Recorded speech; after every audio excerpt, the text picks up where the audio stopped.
লড়াই ছাড়া অসুর শক্তিকে বাংলা ছাড়া করা সম্ভব নয়। শুক্রবার জগদ্দল বিধানসভা কেন্দ্রের মামুদপুর গ্রাম পঞ্চায়েত এলাকায় ভোট প্রচারে এসে এমনটাই বললেন ব্যারাকপুর কেন্দ্রে বিজেপি প্রার্থী অর্জুন সিং।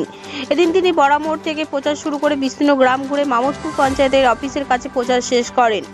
বিজেপি প্রার্থী অর্জুন সিং বলেন, অশান্তি করা ছাড়া তৃণমূলের কাছে বিকল্প কোনো রাস্তা নেই, যদিও যথাযথ ব্যবস্থা নেওয়ার দায়িত্ব কিন্তু নির্বাচন কমিশনের। ব্যারাকপুর থেকে বিশ্বজিৎ নাথের রিপোর্ট, বাংলা এমজি নিউজ। হয়ে গেছে আর প্রথম দফা ভোটাতে শাসক দলের বিরুদ্ধে একাধিক অশান্তি করার অভিযোগ উত্তরবঙ্গের পাহাড়ের দিকে। তৃণমূল কাছে অশান্তি করা ছাড়া তো কোনো রাস্তা নেই। ইলেকশন প্রসেসটাকে পুরোপুরি কন্ট্রোল করে ইলেকশন কমিশন। এই অশান্তি যদি যারা করছে তাদের এগেনস্টে উপযুক্ত ব্যবস্থা নেওয়ার দায়িত্ব ওদের।